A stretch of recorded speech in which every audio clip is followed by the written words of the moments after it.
to try and form an idea of maybe where my beliefs have been shaped. So in terms of my life history, so I was born in Bangladesh, came here quite young when I was 5 years old, grew up essentially in Sydney's western suburbs. But my family probably had a kind of equal dose of secular humanism, particularly on my mother's side, as well as more an Islamic side on my father's side. So I think I was raised, if you like, a fairly weak Muslim, if you like. It wasn't terribly strong in our family, but there was sort of a sense from my dad that it'd be nice if you kind of were religious. So I was schooled in that, and I was very interested in that. I think being quite conscientious, I think I grew up thinking, all right, I'll be good at this too, like studies or sport or whatever else. And I think that's where it's very much an afterlife religion. In fact, compared to Christianity, sort of, if you see Christianity maybe as a salvation religion, I think Islam is probably more an afterlife religion. And you do get a sense of that very early in your life. And I think probably up to my early teens, I was very much schooled and believed in that, I think, probably into my mid-teens. And then I guess, especially being a doctor, starting to think for myself, I probably moved towards a much more sort of, I guess, a secular humanist idea of the world, grounded in ethics. And I think those ethics are essentially similar throughout the Abrahamic faiths. Actually, another point I wanted to make, one thing I learned growing up, if you think of Christianity, the moral axis kind of going from sin and redemption, one thing I realised growing up that in Islam the axis was probably more honour, shame. That was sort of the axis, and I could see that in my father. And it's something I've always I kind of thought about as a commentator when I've written. But then, I mean, I guess what really makes you think about life, death, the afterlife, being a doctor, and really coming with it face to face is when I guess it engaged me more fully. And I remember particularly as a medical student, you do dissections and that kind of thing, and that, you know, gets you going. But it wasn't until I was an intern and you do night shifts and you get asked to certify deaths, and often they're people that you may have seen hours earlier or spoke to them 24 hours earlier, got to know their family, and then suddenly you see their corpse, you see them. And have they gone? Yeah, I'll come to that. More recently, I got reading, say, Kubler-Ross sort of later in life, and she definitely connected with me. She used to talk about the corpse as a kind of cocoon, like the butterfly had flown out. And she said she felt nothing for the corpse. And that's not how I felt initially, but I remember it was almost, it's a terrible term to use, but it was almost kind of like macabre porn, if you like, when I remember the first few times where I was alone with this corpse, and I was like, wow, this is extraordinary. You're sort of left alone, and you have duties essentially where I have to listen to the heart, I have to look at the eyes, and it's a formality of certifying death. But I remember the first few times I found it just quite a powerful experience. And I agreed with Kubler-Ross that it did feel like the feeling next to a corpse only barely minutes after someone's been alive is utterly transformed. Like, it's completely different. And it really does feel like there's just nothing there anymore. And I sort of understood what Kubler-Ross was talking about, like the butterfly had flown out of the cocoon. And coming back to the original question, I'd call myself very much an agnostic. I feel like I don't believe in, I guess, the literal aspects of organised religion. But I still believe fundamentally that we have a religious impulse, that fundamentally we're meaning-seeking machines in everything. Like, the pure material doesn't connect with us, like we must give meaning to things. And I find it hard to live purely on Darwinian terms, if you like. As powerful as that is, I notice just having children and recognising how powerful that impulse is and how it's the centre of many of our lives. I still feel the need to, say, live ethically, to live with some sort of purpose. And I'm sure there's some sort of religious grounding in that as well. And at the same time, I'd add, I'm 35 years old. I guess my beliefs aren't yet fully formed. So they have some way to go. But can I ask you, Joan Hendricks, what do you believe in, and are they fully formed? Yes, well, I'd just like to tell you a bit about myself first. At this stage of my life, and for the last 20, 25 years, my life has been turned around by becoming more involved in the search for meaning. I say the search for meaning in my own background, my Aboriginal spirituality. I've grown up from a background of my mother being Aboriginal. At 25 years old, she was born on the mission on Stradbroke Island. At 25 years old, meeting my dad, who was of Irish, Danish-American descent, and leaving the island to go and live in Brisbane. So I grew up very much in a Christian world, but, and I don't think I'm alone when I say what I'm about to say.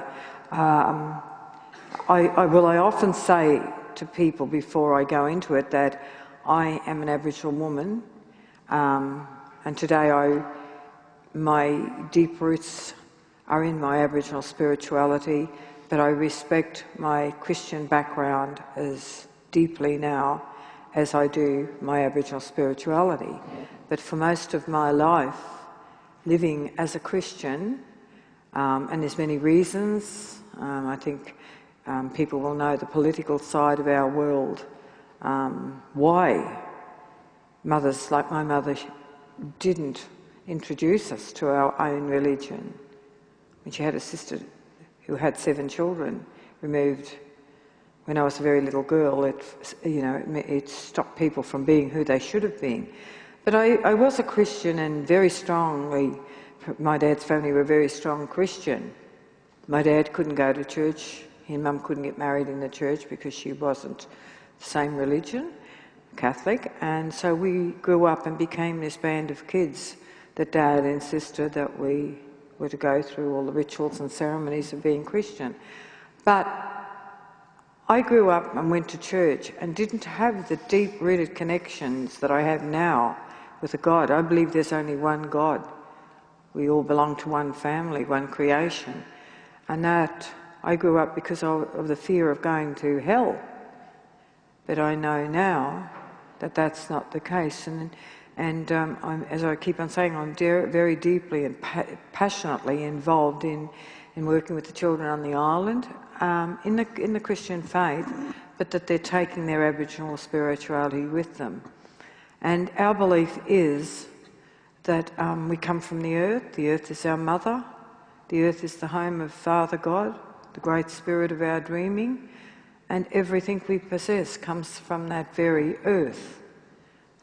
That we are part of God's whole creation. And then I'm currently doing some research on a dialogue between Christianity and Aboriginal spirituality, and there's so much parallel in the Christian faith that it's sad that we can't embrace it together, the two faiths, We have so much to offer in our Aboriginal creation spirituality. Miriam Rose Ungamere, a lady from Daly River, wrote an article on Didiri, and I think it sums up what our faith is about, a relationship with God through whole creation, and that's the quiet, still awareness of the bush. And that's my deep-rooted faith in God, spending time alone, finding myself in that whole creative world there. As I often say, when I'm working in workshops and that, we hear the voice of God in the song of the birds, in the stillness of the billabongs and lakes, and the roar of the ocean. That's our religion, that's our creator spirit. We've been criticised for saying that we come from the earth and we go back to the earth, we return to the earth. And those who really take care and go back and reflect on what I'm saying no different. to the Genesis story in creation. Today, we are all struggling to save the environment, and that very environment was created before man and woman, and we were placed on this earth to care for that creation. So we believe when we come to life and death that the spirit of our ancestors lives on around us and in us, and it's very deeply rooted in our very being. Over on Stradbroke Island, we have a mix and match of Christian faith and our belief system, that on Good Friday, every Good Friday, we have a ceremony in the cemetery, and we've been criticised for that. I know there's one particular Pentecostal group that we make it ecumenical, and said one day to me, "You do a lot of other good things, Joan, but you said, I don't believe in what you're doing, going to the cemetery to pray for the dead." But we don't go to the cemetery to pray for the dead, because we go there and people visit their graves, and we bless the graves. We take the water from the freshwater creek, it's blessed. And it's that special, we've got Indigenous and non-Indigenous both coming to that ceremony, and there's so much peace. And on a day like Good Friday, you know, the love that's shared there, and there's tears and there's laughter, but it's remembering and feeling the spirit of the place. That's where our sacred spirits live on. So this is just a taste of what I've got to say. Thank you. Mark? I think I would have preferred to have been the first speaker, because I knew what I thought then and what I believed in, but I've had about 10 minutes to think about it, and I realised that I've changed my beliefs. So, I come from a Jewish background, and I'm very involved in Jewish life and religious life. I run a synagogue, which I'll tell you more about, but I guess I believe in many things, but my starting point is a saying of the rabbis that poses a series of questions. Where do we come from? And the answer they give, with a dash of cynicism, is that we come from a drop of putrid water. We're nothing. And where are you going to? And the answer they give, again with cynicism, but with an element of truth that makes me shudder, that makes me fear. The answer is that we're going to a place of maggots and worms. We're going back to the earth from where we came. If it ended there, I don't know what my life would mean, but the next line is, "Know before whom you will one day stand and give an accounting of your life." So the question I ask is, well, who do I have to stand before and give an accounting of my life? And my belief revolves around a struggle to know who I'll be answering to. Will I be answering to myself? Well, I think I will be answering to myself, but I have to ask myself, who am I? Which sounds like a platitude, but it's a serious, confronting question, because none of us can really know who we are, and we're constantly inventing and reinventing ourselves. And so part of what I believe is not to find the essence of who I am, but to create myself in such a way that I will be able to look myself in the eye when I have to answer that question. And because I don't know when I'm going to answer that question, because I don't believe literally that I will one day in an afterlife be standing in a mirror, I have to believe, or I do believe, that I'm standing in front of that mirror every day, this second, yesterday, tomorrow. And I have to ask myself that question, well, who am I? Can I look myself in the eye and give an account, a reckoning of the life that I've lived? Or is it that I have to give the reckoning to you, to each and every one of you? And I believe very strongly in the interconnectedness of all life. I believe that we're all created in the divine image, yet I don't know what the divine is, but I know that we're created in the image of something that we all share. And despite our cultural differences, despite the constraints even of the here and now, the fact that we live in our own material time, I feel a sense of interconnectedness to all people of all cultures across space and across time.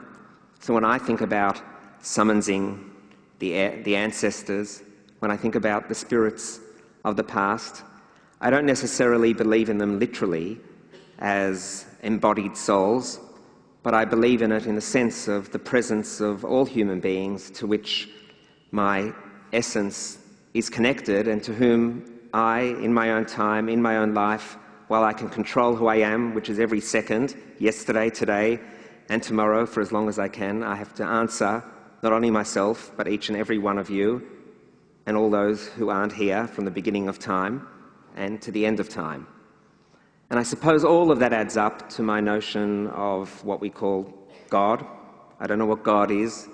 I don't believe necessarily in a literal God, a God that is figurative, that is described with features, but I believe in something that unites us and something that is really the question that hangs over our lives. There's a Hasidic, a Jewish saying that says that we should carry in our pockets, in each of our pockets, two different notes. In one pocket we should carry a note that says, I am nothing.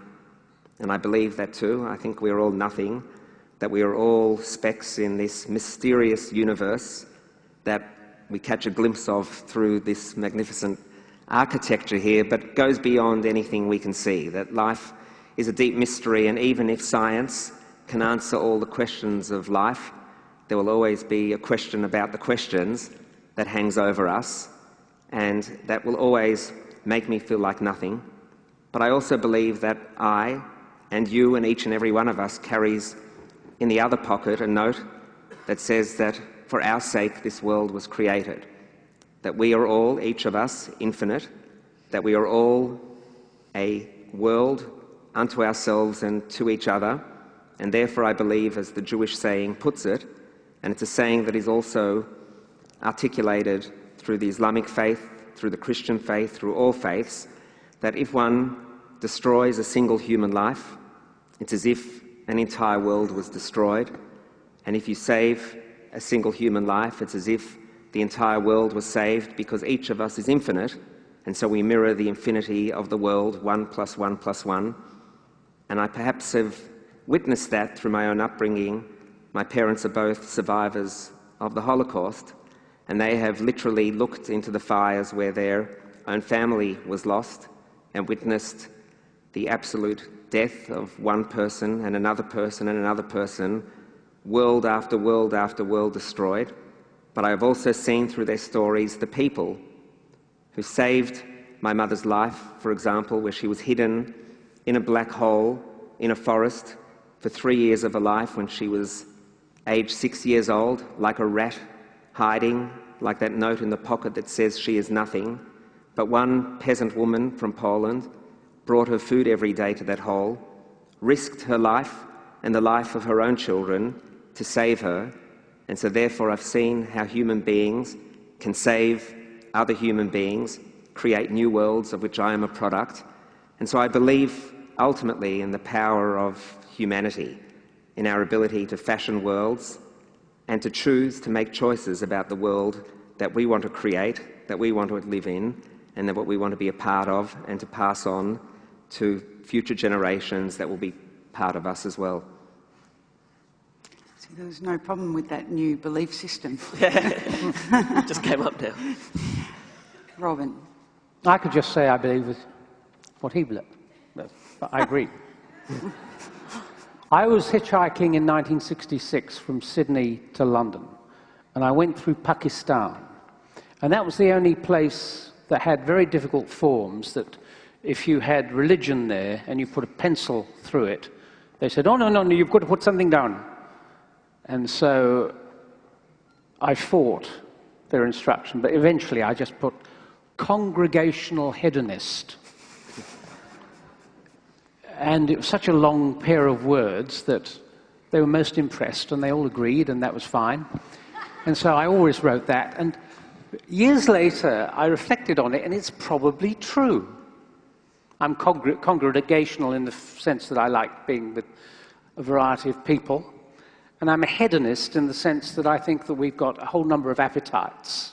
And I don't mean that we indulge them in a kind of gratuitous way.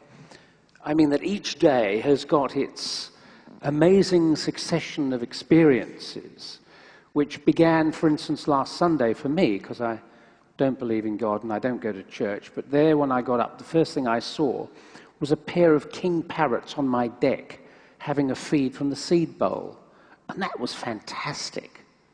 And each minute from then on, as with every day that I enjoy, was illuminated by something as joyous, which reflects what we've already heard from a number of people on this panel.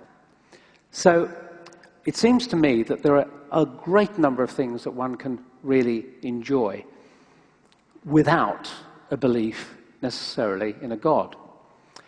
And I actually argued with my parents. But I remember when I was about 4, I said to my mother, there are so many people in the world and I've seen them on the bus.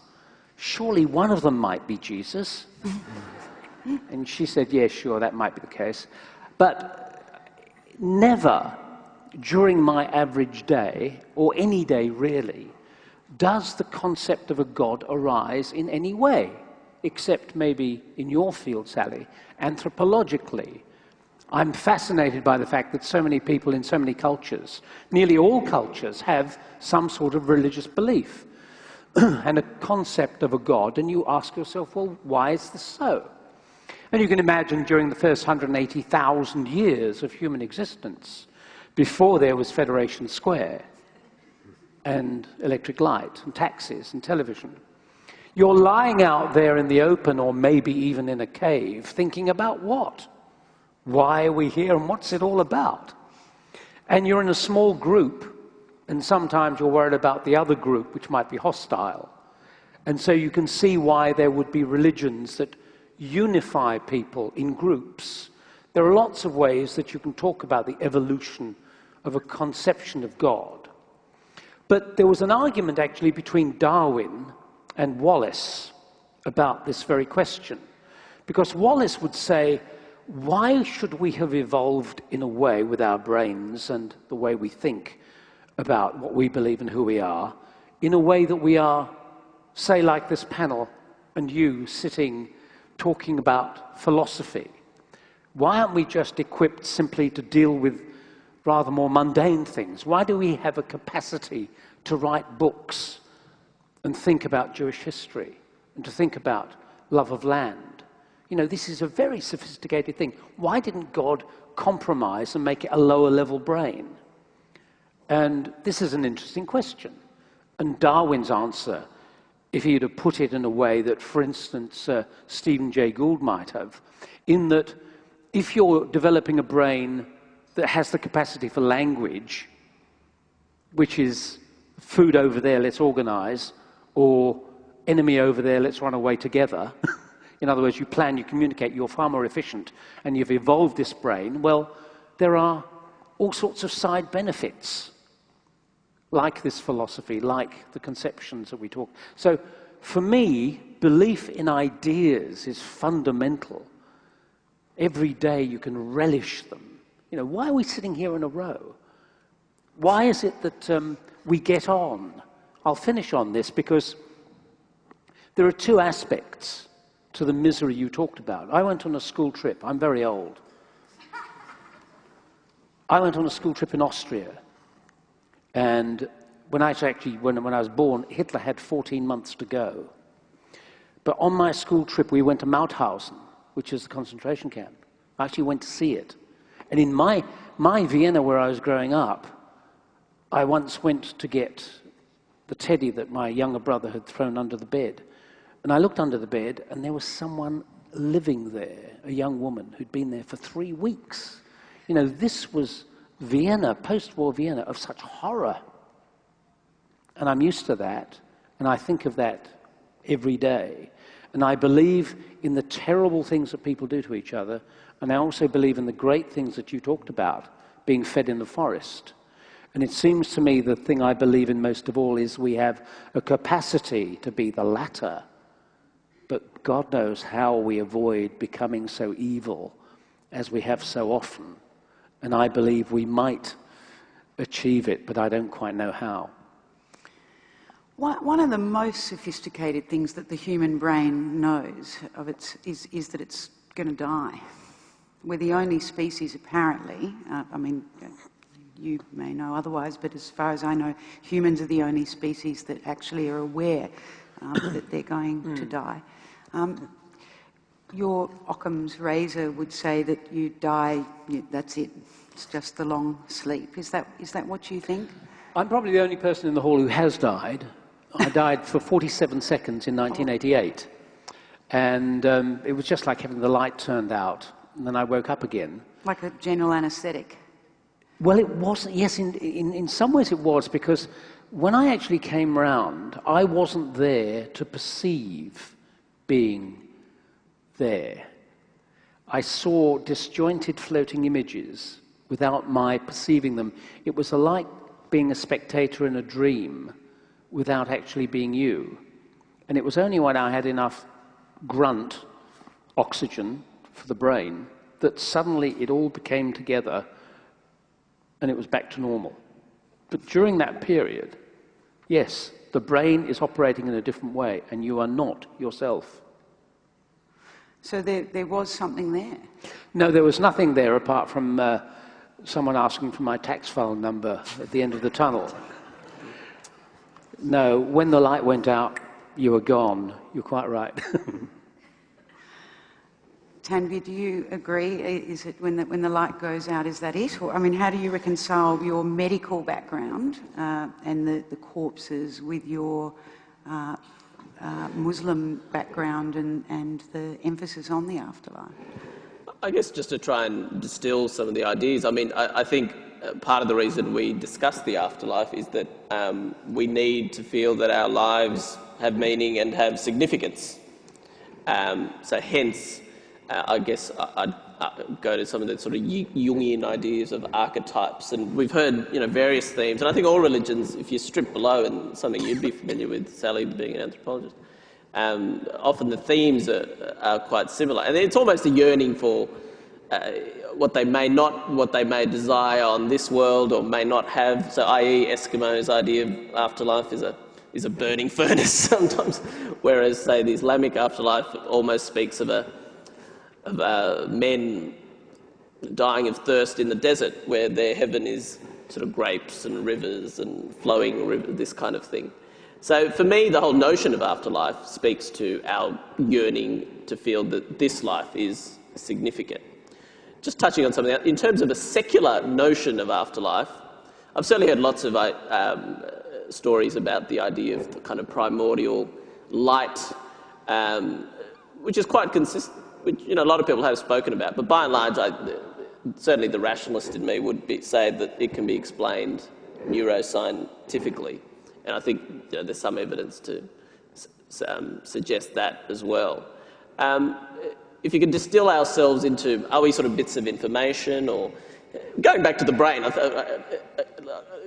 early this week I was actually part of this conference about the Enlightenment, and the session I facilitated was on human nature. It partly relates to post-global financial crisis, a lot of emphasis on, okay, what are our true natures? And given we know so much more about neuroscience, let me just talk a bit about that. We're essentially three brains wrapped into one. So there's a reptilian lizard brain, which is sort of covered by what's termed, say, a limbic brain, and that's the mammal in us, kinship, loving, affection, and that's really our emotional bit.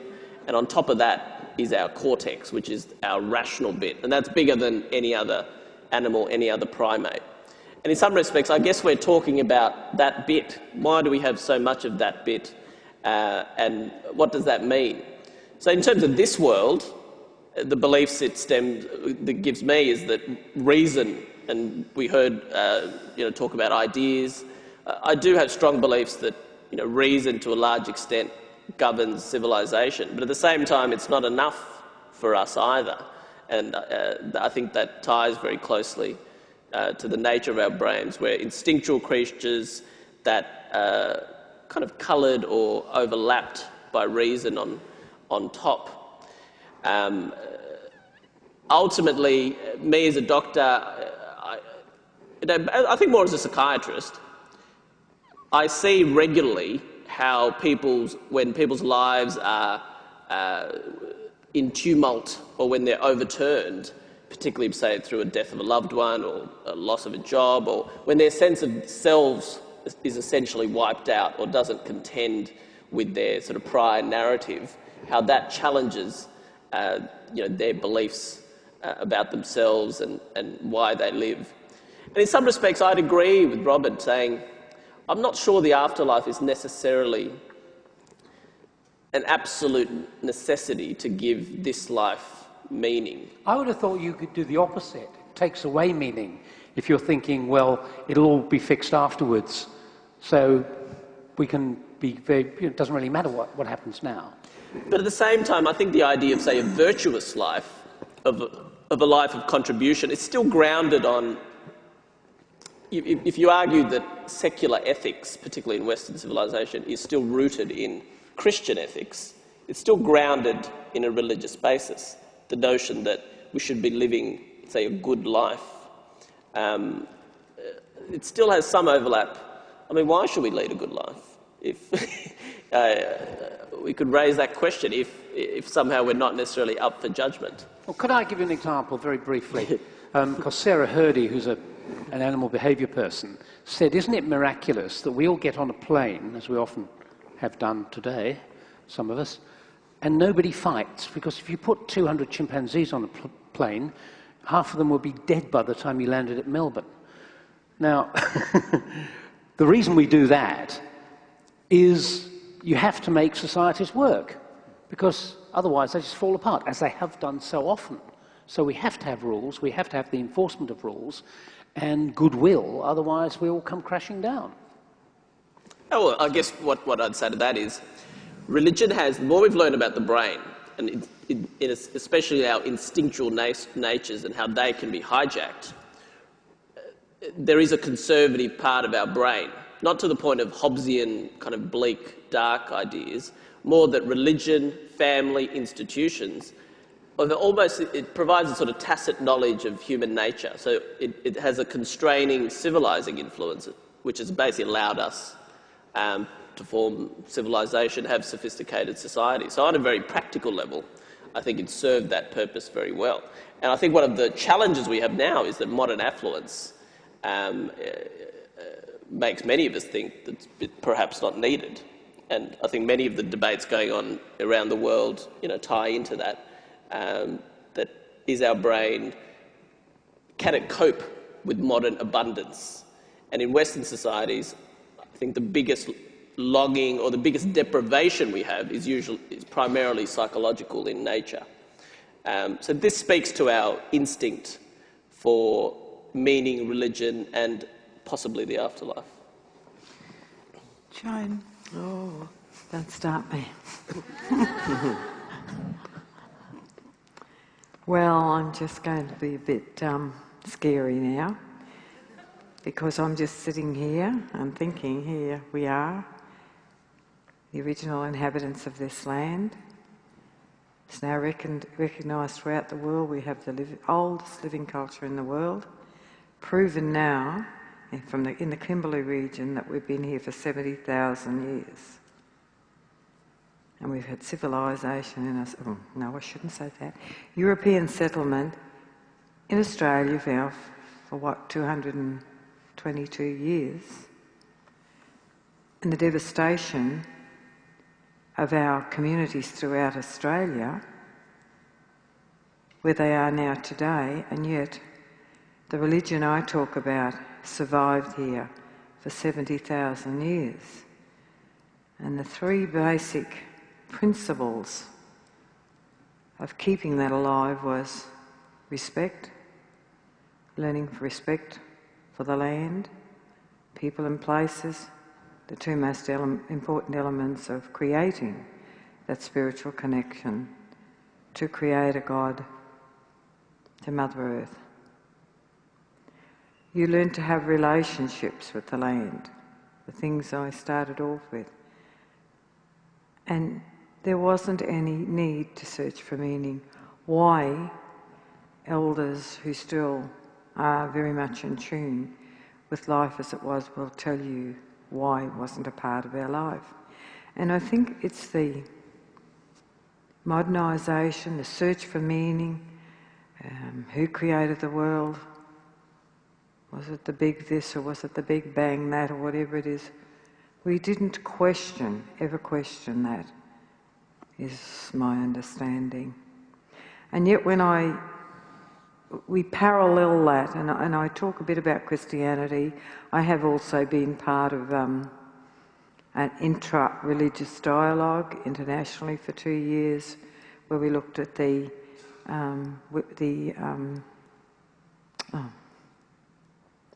Buddhism, Taoism, what was the other one?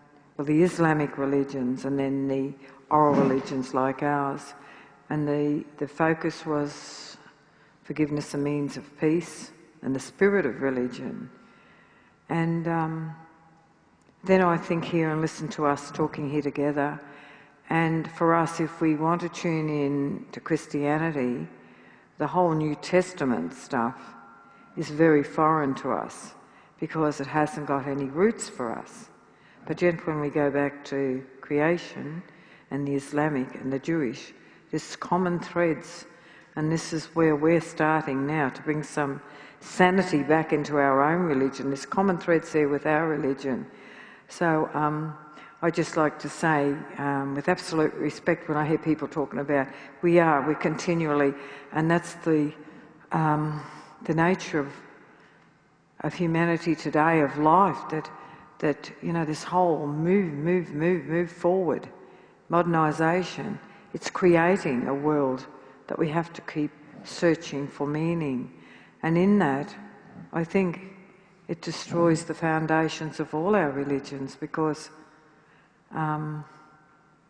it's a man-made problem that we sit here today and we're all sitting here in tune with one another, but out there's wars going on, there's so much pain and anguish. You've heard stories here tonight of people who have suffered, and yet most times you'll find it's the politics and religion that are at the base of it, isn't it?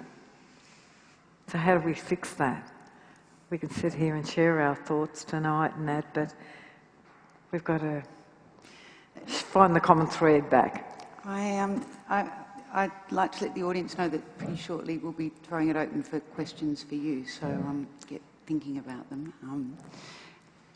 Mark, do you think that a single religion can answer all the queries and needs of a single human being in preparation for meeting your Maker? I don't believe that a single religion can exhaust truth, or that a single religion can create all of truth and speak in all the voices and tell all the stories that we have inside us.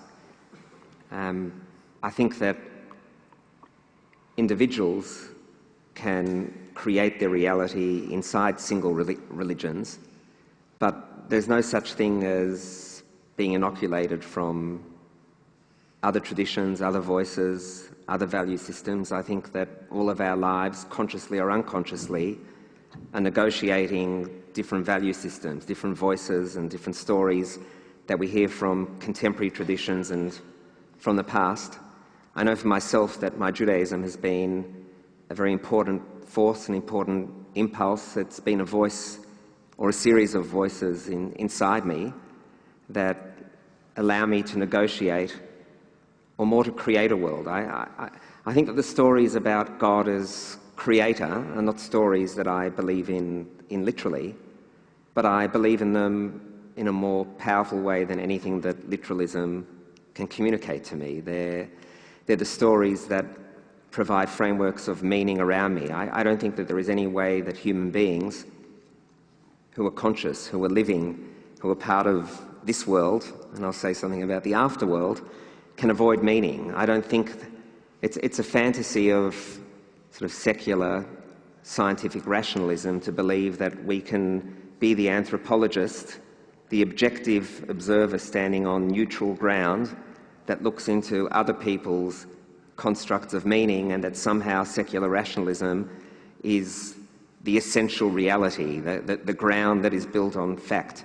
You know, the world that we are living in now, which we all are part of, we're all part of that world, is also a construct that, as you say, organises itself around rituals that we accept as given. The fact that we are sitting in chairs in rows facing each other. They are rituals. There are rituals of sport at the MCG. But then there are the rituals of religion, the rituals of what it means to light a fire. You can strike a fire from small pieces of wood, and a fire can be the thing that gives you warmth, it can be the thing that allows you to cook food, but it can also be the thing that you look into that provides a glimpse into something that is mysterious in the world and something against which we tell our stories. So I believe ultimately that what it is to be human is to create, in the fashion of God, lives, and all lives are stories. Our life individually is a story, and therefore for me religion is a story that we construct inside which we live, inside which we journey in our own lives and connect to lives that have preceded it. So as I stand in my own life as a Jew, I also believe, as my biblical texts tell me, that I'm standing thousands of years earlier in a place called Mount Sinai. Do I believe it literally? I definitely don't believe it literally. As I said, I believe that at the end of days I will be eaten by the worms and the maggots, and there'll be nothing left of my consciousness, except what I will leave behind is what a friend of mine who is battling cancer now called the thumbprint of our lives. She said of our loves, but also of our hatreds, of who we were in our own life. And in that sense, who we are is part of the story that connects to all the stories. And I believe, as a construct of my story, that there is one point in the universe, and each tradition talks about it differently. Jews will talk about a Garden of Eden, all the biblical faiths talk about that, a point at which all of our stories, like the roots on a tree, intersect. And I don't want to reduce it to the one common story. I think there are a multiplicity of stories, and in that sense, the truth which for me is whole, which exhausts my life, doesn't exhaust all of life. And so therefore there is space in me to believe, as I said earlier, that I am everything, and that God, or what I understand of God, speaks to me with a total covenantal relationship. But there are many voices and many total relationships, and one doesn't negate the other.